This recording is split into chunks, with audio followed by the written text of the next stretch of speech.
नमस्कार दोस्तों, मैं हूं आपका दोस्त, आपका होस्ट आर के, और आप देख रहे हैं आर के ट्रेडिंग। तो दोस्तों, तारीख है देखिए सैटरडे का दिन है, 6 मई है, और यहाँ पर आपके ट्रेडिंग को लेकर बात करूंगा मैं, अपनी ट्रेडिंग को, आपकी ट्रेडिंग को, कि लोग पूछते हैं कि ट्रेडिंग के लिए बेसिकली मेन चीज़ क्या ज़रूरी होता है, ट्रेडिंग में क्या देख के ट्रेड करना चाहिए, या इसके लिए जो बेस होता है ना, बेस फंडामेंटल चीज़ें जो बेसिक एक व्यक्ति में होना चाहिए, एक ट्रेडर में होना चाहिए, वो क्या है ना। तो इसके बारे में बात करूँ। देखिए, इसका कोई फिक्स आंसर होता नहीं है, लेकिन फिर भी जो अपने एक्सपीरियंस से मैंने सीखा है और समझा वो मैं बता रहा हूँ कि सबसे पहले तो आपके अंदर जुनून होना चाहिए। इसको मैं हिंदी में बोल रहा हूँ, और इंग्लिश में बोलते हैं शायद पैशन।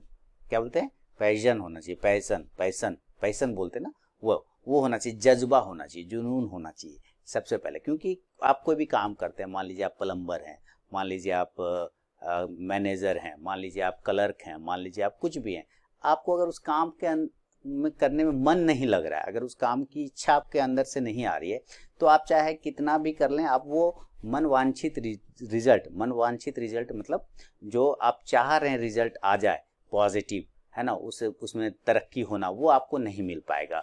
कहने का मतलब है कि किसी भी स्किल में आप अगर दक्ष हैं, किसी भी स्किल में आप ट्रेंड हैं, तो आप उस ट्रेंड तब हुए होंगे जब आपको उसमें मन लगा होगा, है ना, कि भाई इसमें मुझे मन लग रहा है, इस काम में मुझे मन लग रहा है। किसी को ट्यूशन पढ़ाने में मन लगता है, किसी को क्रिकेट खेलने में मन लगता है, किसी को फुटबॉल खेलने में। अब मान लीजिए सचिन तेंदुलकर जैसे क्रिकेट खेलने में मन लगता था, उनको कहा जाता तुम कैरम खेलो, वो पॉसिबल होगा? वो नहीं हो पाता, क्योंकि उनमें उनको मन ही नहीं लगता, तो वो इतना महान खिलाड़ी नहीं बनते। तो उनको उसमें पैशन था कि नहीं भाई, हम मुझे ये काम करना है ना, मुझे यही करना है। तो आपको अंदर में ये पहले आना चाहिए फीलिंग कि क्या आपके अंदर ये पैशन, ये पहला मूल चीज़ है, बेस चीज़ है किसी भी ट्रेडर के अंदर।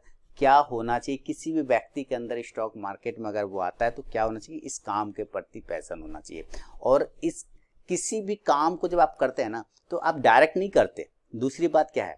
पहला बात क्या है? पैशन है, आपके अंदर जज्बा होना चाहिए, है ना। तुरंत से आप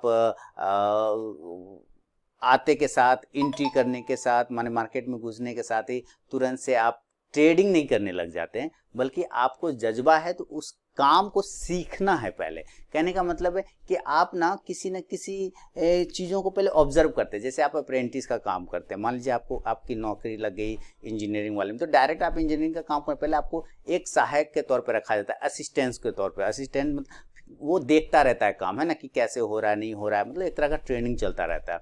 तो वो जब वो ट्रेनिंग हो जाता है ना, उसके बाद वो अपना इंजीनियरिंग वाला दिमाग लगाता है। तो अप्रेंटिस उसको बोलते हैं ना, शायद मेरे ख्याल से। तो आपको भी सबसे पहले ना यहाँ पे पहला तो पैशन होना चाहिए, दूसरा अप्रेंटिस माइंडसेट होना चाहिए। अप्रेंटिस माइंडसेट मतलब हमको पहले इस काम के बारीकी को समझना है।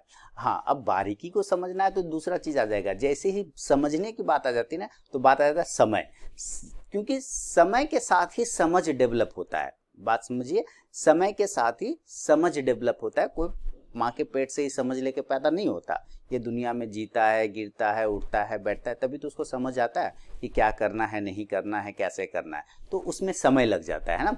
तो समझ आने के लिए समय लगता है। तो समय आप कितना दे सकते हैं इस मार्केट को, ये तीसरा बेस इंपॉर्टेंट है कि आप कितना समय दे सकते हैं। कुछ लोग मार्केट को धमकाने लग जाते हैं, देखो मार्केट में तुमको 2 साल देता हूँ, अगर हो गया तो ठीक है, नहीं तो भैया राम राम, है ना, इतना में तो फिर हो जाना चाहिए। धमकाने, देखिए आप मार्केट को धमका नहीं सकते, पहली बात तो समय को, है ना। हाँ, आपके पास 2 साल का समय है, आप ये बोलिए कि आपके पास 2 साल का समय। आप ये ऐसे नहीं कह सकते कि देखो मार्केट में 2 साल तुमको दे रहा हूँ, हुआ तो ठीक है, नहीं तो कोई बात नहीं। ऐसा मार्केट को 2 साल क्यों एहसान करना है? मार्केट को एहसान नहीं करना है आपको। आपके पास 2 साल का समय है, तब तक में आप सफल हुए तो ठीक है, नहीं तो कोई और काम करेंगे। ये है कि भाई मेरे पास 2 साल का टाइम है, इस 2 साल को पूरे जद्दोजहद के साथ, इस 2 साल को पूरे जद्दोजहद के साथ मैं इस मार्केट में लगाऊंगा, इस मार्केट की बारीकी को समझूंगा, और तब इसमें आके अपना काम करूंगा। जैसे आप समझिए एक तरह का, आपको मैं अभी आईपीएल चल रहा है ना, तो अभी आईपीएल चल रहा है, तो आपको किसी एक खिलाड़ी का मैं आपको देता हूं एग्जांपल, अजिंक्य रहाणे। ध्यान से सुनिएगा, अजिंक्य रहाणे साहब बहुत अच्छे टेस्ट प्लेयर थे, बहुत अच्छे वनडे प्लेयर, है ना, बहुत अच्छे टेस्ट प्लेयर थे, बहुत अच्छे वनडे प्लेयर भी हैं, और उनका जो है बैटिंग करने का स्टाइल वो थोड़ा डिफेंसिव मूड में बैटिंग करते थे। ध्यान सुनिए, डिफेंसिव मूड में बैटिंग करते थे, यानी कि टेस्ट के लिए भी बेस्ट थे वो और वनडे में भी वो ठीक ठाक थे। लेकिन अभी आईपीएल में आपने देखा होगा चेन्नई की तरफ से वो खेल रहे हैं और अजिंक्य 2.0 देखने को मिल रहा होगा आपको, रहाणे 2.0 माने नया वर्जन मिल रहा है। अचानक से गियर बदलते हैं वो और बहुत तेज 21 बॉल पे 50 रन 70 रन मार देते हैं, 30 बॉल पे 50 रन 70 रन। कैसे उन्होंने किया इस बात को आपको ये समझना होगा, क्योंकि उन्होंने T20 के बारीकियों को समझा, T20 के किस तरह से इसको खेला जाता है उसको। देखिए सचिन तेंदुलकर साहब और आपको राहुल द्रविड़ साहब, ये लोग T20 में उतना सफल नहीं हो पाए, है ना, नहीं हो पाए।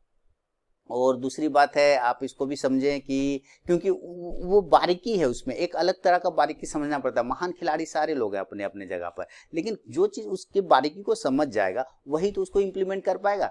तो रहाणे साहब ने T20 के बारीकी को समझा कि किस तरह से यहाँ पे आपको डोमिनेट करना होता है, आपको किस तरह से अप्रोच रखना पड़ता है। देन अभी देखिए वो 2.0 वर्जन में आ गया, मतलब ज़बरदस्त चेन्नई की तरफ से परफॉर्मेंस कर रहा है। तो आपको भी यहाँ मार्केट की बारीकियों को समझना पड़ेगा। अगर आप उसको नहीं समझेंगे, ये तीसरा इंपॉर्टेंट चीज़ है। पहला क्या, आपके अंदर पैशन होना चाहिए, जज्बा होना चाहिए। दूसरा, आपको अप्रेंटिस माइंडसेट होना चाहिए। तीसरा, आपको एक समय देना होता है मार्केट को, उसकी बारीकी को समझने के लिए, है ना। और चौथा यहाँ पे इंपॉर्टेंट होता है कि आप किसी को भी अगर आप फॉलो करते हैं ना, तो उसके 1-2 वीडियो को देख के कभी फॉलो ना करें। मुझे भी करते हैं तो मेरे 1-2 वीडियो को देख के फॉलो नहीं करें। मैंने बहुत सारे ऐसे कॉल्स आते हैं मेरे पास, सर आपका ट्रेडिंग स्टाइल बहुत अच्छा है, सर आपके कॉल्स बहुत अच्छे आते हैं। मैं जानता हूँ मेरे कॉल्स बहुत है। मैंने कहा कब से फॉलो कर रहे हैं? सर इधर ही 1 महीने से कर रहा हूँ। भाई 1 महीने से डिसीजन नहीं लेना है आपको। अपनी अगर आप किसी को फॉलो करते, किसी को गुरु बनाते, किसी को, तो आपको पहले उसको वॉच करना होगा काफ़ी समय तक। किसी को भी करिए, किसी को भी देखिए, डजेंट मैटर, मुझे देखिए, किसी और को देखिए। आपको पहले उसको कुछ दिनों तक फॉलो करना होगा। ऐसे नहीं कि 10 दिन 15 दिन देखा और डिसीजन ले लिया कि ये बेस्ट है, ना ना। देखिए हर कोई अपने अपने जगह पे बेस्ट हो सकता है। मैं अपने बारे में बात करूँ, मैं बेस्ट नहीं हूँ, मैं नॉर्मल इंसान। मैंने हमेशा कहा कि मैं नॉर्मल सोच रखता हूँ, ज़्यादा बेस्ट मुझे नहीं बनना होता है। मेरा काम है कि नॉर्मल तरीके से काम करके चला जाना। ठीक है, कल भी आप देखिएगा एक जो ट्रेडिंग किया था, लाइव ट्रेडिंग, EMA स्ट्रैटेजी था। कुछ नहीं किया, जितना बार उसने बाय बोला उतना बाय कर लिया, जितना बार उसने सेल बोला सेल बोल दिया, 35-40 हज़ार का प्रॉफिट बना घर चला गया। कुछ करना नहीं था, सिंपल सा मेथड था। तो मैं सिंपल इंसान हूँ, नॉर्मल इंसान हूँ। मुझे भैया इससे मतलब है, पैसा से मतलब है, क्योंकि खाना खाना है उसी से, घर चलाना है उसी से, है ना, बहुत सारे काम करने हैं उसी से। तो भैया हमको यहाँ रॉकेट साइंस लगाना नहीं। तो दिमाग हमेशा होम साइंस का होना चाहिए, मार्केट के प्रति दिमाग होम साइंस का होना चाहिए। अगर आपके पास होम साइंस वाला मेथड, चौथा तो होगा जिसको आप फॉलो कर रहे हैं, 5वां हुआ कि होम साइंस का मेथड। अगर आपके दिमाग में रॉकेट साइंस भरा है तो फिर मार्केट आपके लिए नहीं है। हमेशा याद रखिए, मार्केट में रॉकेट साइंस नहीं चलता।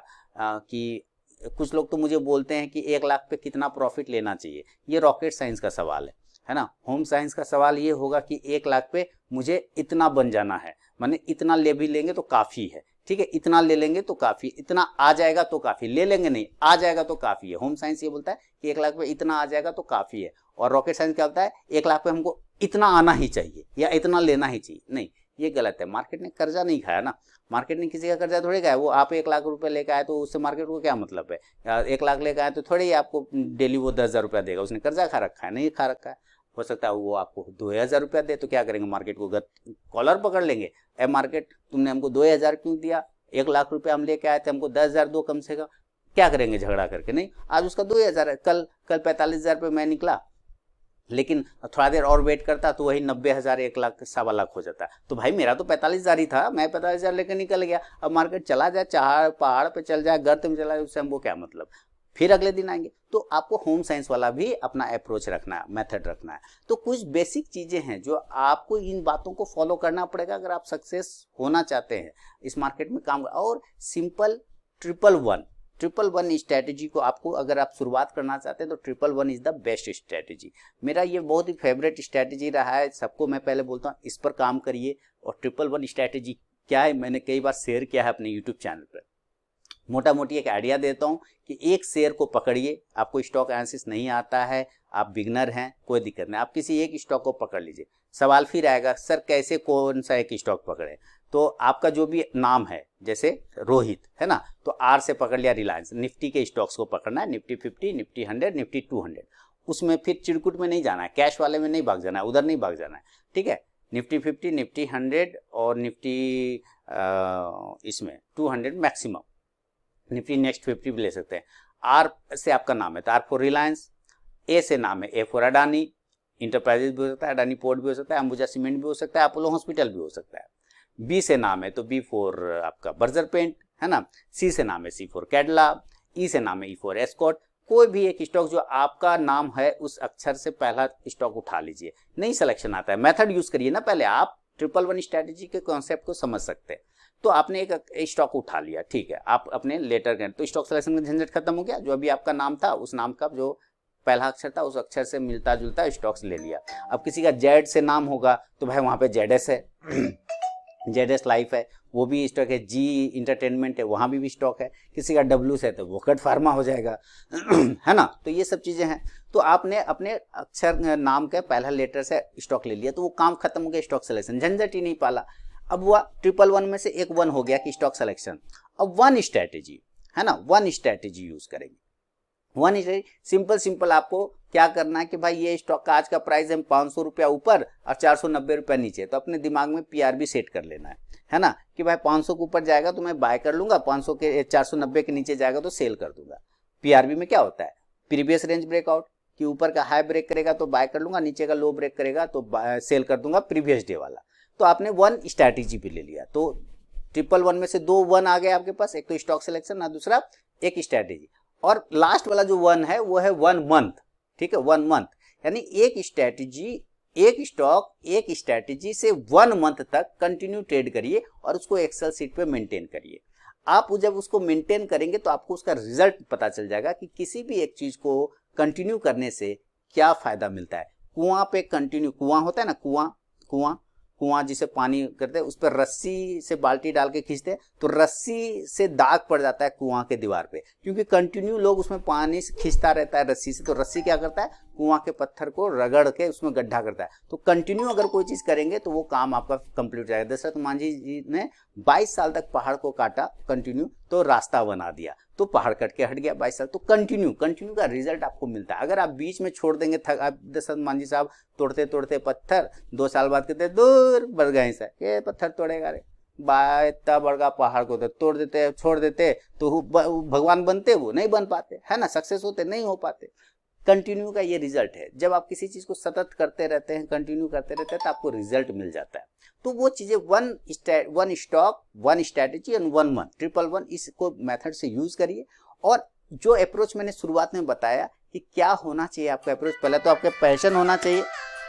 अगर आपका पैशन है, उसके बाद उसके पीछे आपका अप्रेंटिस माइंडसेट है, उसके बाद आपको उसमें समय देना है समझने के लिए, उसके बाद आपको होम साइंस रखना है, और उसके बाद इस 111 स्ट्रैटेजी यूज करना। ये सारे बेसिक चीजें हैं एक बिगनर को स्टॉक मार्केट में सफल होने के लिए। तो मोटा मोटी ये आपको आइडिया होना चाहिए आपके दिमाग में। बाकी बहुत सारे वीडियोस हैं, भरे पड़े हैं, बहुत सारे यूट्यूब चैनल है। आपको अच्छा चैनल ढूंढना है, अच्छे लोगों के संपर्क में रहना है और अच्छी अच्छी चीजें देखना है। यूट्यूब पे जाके वेब सीरीज नहीं देखना है, शॉर्ट नहीं देखना है, रील नहीं देखना है, इंस्टाग्राम पे टाइम नहीं बिताना है, ये सब अवॉइड करना है, ठीक है। तो अब मिलूंगा दोस्तों नेक्स्ट वीडियो में। अगर इसमें से 1% भी आपके काम का लायक होता है मेरा बात, तो मुझे कमेंट करके जरूर बताएं। तब तक के लिए बहुत बहुत धन्यवाद।